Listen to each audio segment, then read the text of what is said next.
Entendi. Agora vamos para um lado que tem muitas crianças que têm dúvida e às vezes os próprios pais acabam ensinando errado.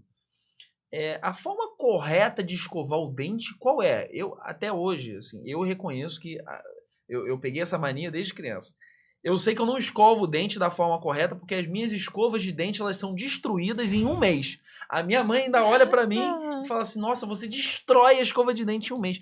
Qual seria a forma correta da criança escovar o dente para que ela não sinta dor, para que ela realmente consiga cumprir o que ela tem que fazer ali e também para que a escova de dente não seja destruída? A gente tem que imaginar primeiro que o dente tem que estar limpo em todos os lados. A gente tem que fazer essa remoção da placa que adere ali em todos os ladinhos do dente. Então, assim, uma técnica que eu gosto bastante, principalmente para crianças em idade pré-escolar, é fazer um movimento de bolinha. Eu peço para a criança sorrir na frente do espelho e vir com a escova, passando tanto no dente de cima como no dente de baixo, em toda a extensão desses dentes. Movimentos circulares, né? Movimento circular. Aí eu até brinco com eles, a gente treina no consultório, tem uma girafinha lá que é minha auxiliar para esses casos. A gente treina lá fazendo bolinha, bolinha, bolinha em toda essa extensão. Aí eu mostro que quando a gente abre a boca, o movimento vai mudar um pouquinho. A gente vai fazer um movimento de vai e vem que é para frente e para trás. Tanto em cima do dente, como o ladinho virado para a língua, tanto em cima do dente, como o ladinho virado para o céu da boca. Isso é bem importante. Um ladinho que acaba sendo às vezes esquecido é a parte de trás dos dentes da frente. Então eu falo para as crianças passarem ali como se fosse uma vassourinha, passando ali para tirar essa plaquinha aderida nessa região também. E a utilização do fio dental, né? Porque tem áreas que a escova não vai alcançar, então o fio dental vai efetuar essa limpeza ali, principalmente nessa área onde um dentinho é bem encostadinho no outro. Entendi. E qual é a hora de trocar a escova de dente?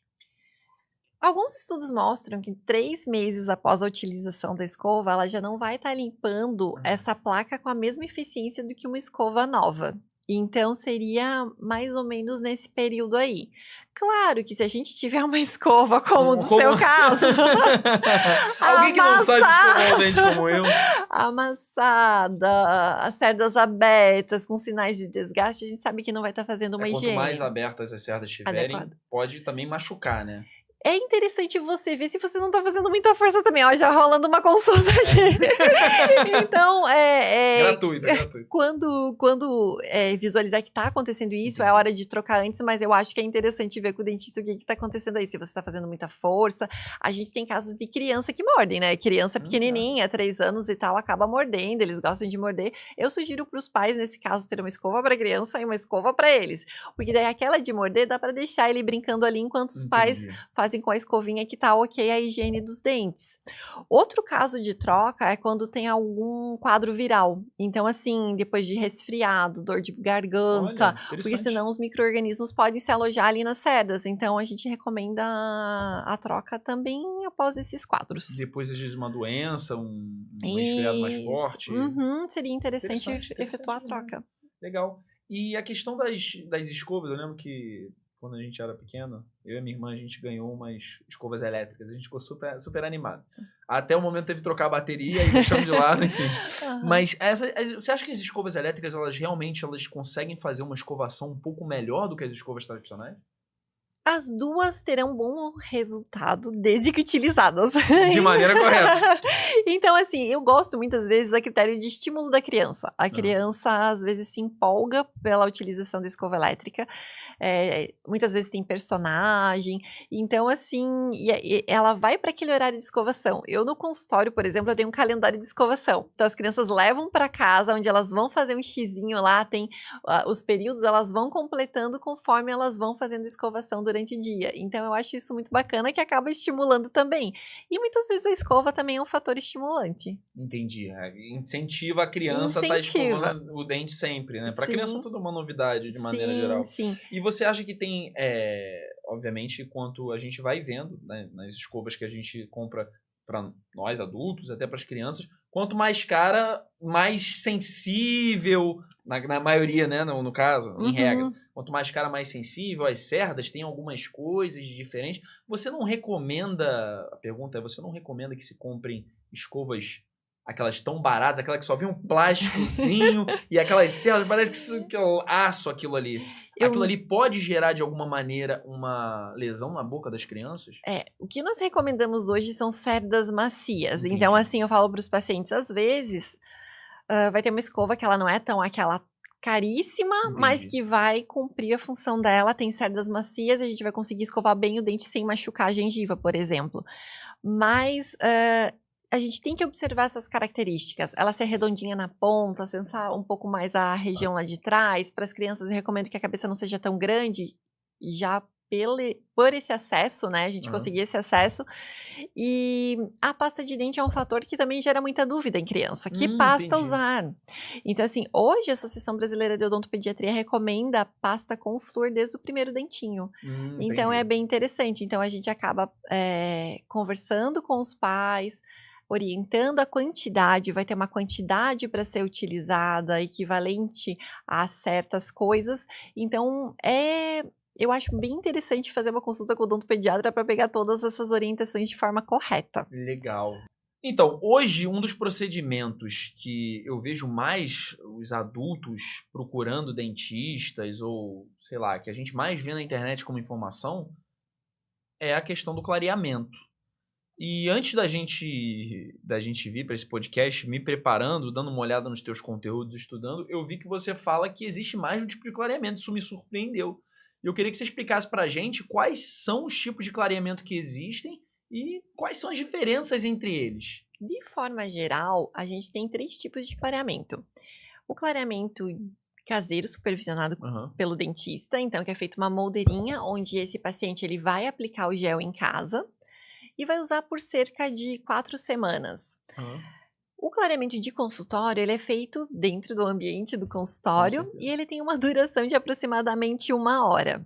Então, o paciente vai essas 4 semanas, em tempo total, digamos, de tratamento, são 4 semanas aproximadamente para os 2 tipos de tratamento. Só que a gente pode combinar essas técnicas, ou técnica associada, como muitas pessoas também chamam, onde a gente vai fazer o tratamento, o clareamento caseiro, que a pessoa está colocando a moldeirinha, mas a gente vai intercalar com o clareamento de consultório. Às vezes a gente quer uma aceleração nesse resultado, ou é critério de estímulo mesmo do paciente, é um incentivo. Ele vê que deu aquela diferença um pouco mais rápido, e aí continua utilizando essa moldeirinha em casa de forma correta, que a gente precisa que utilize diariamente. Só que no consultório a gente tem uma concentração um pouquinho mais alta desse gel. Mas o resultado final de ambos é bastante satisfatório.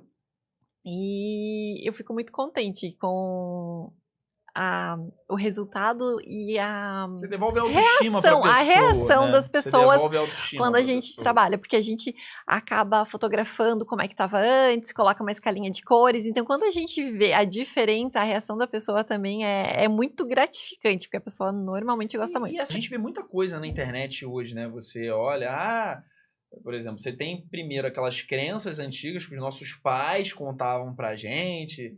Para de comer doce, que senão o teu dente vai ficar amarelo, a cárie, eles acertaram, o teu dente vai ficar muito amarelo, ou então, hoje em dia, para os adultos, você tem a questão, se você fizer muito clareamento, teus dentes vão ficar fininhos, ou então, tem essas crenças. Tem uma crença que eu acho até bem interessante, que o pessoal pergunta muito assim, antibiótico deixa meu dente fraco. E aí não, né, gente? Na verdade, o antibiótico, muitas vezes, ele vai ter presença de açúcar. Então, seria mais por essa questão, mas não que ele vai ter esse poder de enfraquecer o dente. O antibiótico tem a presença do açúcar? Para criança, sim. Entendi. Pode ver que ele é docinho, né? Normalmente é líquido, então é interessante higienizar depois, claro, dentro da medida do possível, né? Mas é mais por essa questão mesmo. E você já chegou a atender um paciente, uma criança, num estágio delicado, por exemplo? Chegou lá com muita dor, chegou lá com muito incômodo e você conseguiu resolver isso de uma maneira que deixou a criança feliz. Casos que são sempre assim mais desafiadores, como traumatismo dentário ou uma reabilitação, esses casos a gente tem um pouquinho mais de trabalho para resolução. A criança está correndo, bateu com um dente na Muitas pia. vezes o dente voa para fora da boca, então assim, a gente tem que avaliar Se for um dentinho de leite, normalmente a gente não reimplanta. Se for um dente permanente, é possível. Então, hoje a gente já tem algumas orientações para os pais do que fazer se esse dente cair para fora da boca. Se for o permanente, vai colocar no leite, não raspar, tentar limpar, porque a gente tem fibras ali importantes. Então, a gente acaba passando essas orientações que, caso aconteça que a gente espera que não, mas o pai já está orientado, vai saber aí mais ou menos o que fazer. Eu falo, na dúvida, liga para o consultório. Liga para dentista. Exatamente. Porque deve ser, primeiro, a criança ela deve sentir uma dor muito absurda, só de bater com um dente. E se for o caso da estética, faz igual você fez com a tua outra paciente. Sim, Bota um aparelhinho colorido com um dente para cobrir. E assim, é uma área muito vascularizada. Então, assim, acaba tendo um sangramento bem considerável. E os pais se apavoram muito com isso. Então, eu falo, primeiro, vamos manter a calma. Traz para o consultório. Se conseguir, coloca um gelinho, dependendo de como tiver a situação. Eu peço, às vezes, para me mandar foto pra gente ver como é que tá. Mas, normalmente, essas coisas acontecem naquelas datas, assim, que tá final de ano, próximo ao Réveillon. Já estão de férias, correndo. E é bem interessante que acaba acontecendo assim. Mas isso pode atrapalhar, por exemplo, no crescimento do dente da criança? Por exemplo, bateu com o dente no chão. Ele não voou, do jeito que você falou. Mas ficou ali um pedacinho. Isso atrapalha no crescimento do próximo que tá vindo. Né? Pode atrapalhar, pode ter alguma consequência dependendo do período de formação que tá esse dente. Então, às vezes, dependendo do sentido que foi essa batida, a intensidade que foi essa batida, ela pode trazer consequências para o dente que está se formando. Como aquele defeito de esmalte que a gente tinha falado anteriormente. Às vezes é decorrente de um traumatismo. De uma batida. De uma batida. Saindo um pouco da área agora dos atendimentos que você faz, dos pacientes que você atende, voltando para aquela área que a gente estava conversando bem no início, a área profissional. Fala um pouquinho mais da tua trajetória. O que você teve que passar para chegar até aqui como uma profissional, doutora Lorraine Dias, odontopediatra? Fala um pouquinho pra gente. Muito estudo. Então, assim, eu acho que a gente tem que estar preparado para o atendimento do nosso paciente, que é isso que ele busca. Na universidade, eu tentava me dedicar ao máximo que eu podia. Fiz algumas monitorias, que é quando você auxilia os professores em outras turmas para ajudar os alunos em certas matérias. E quando eu fui para a especialização, eu fui juntamente com ela durante o curso fazendo outros cursos fora.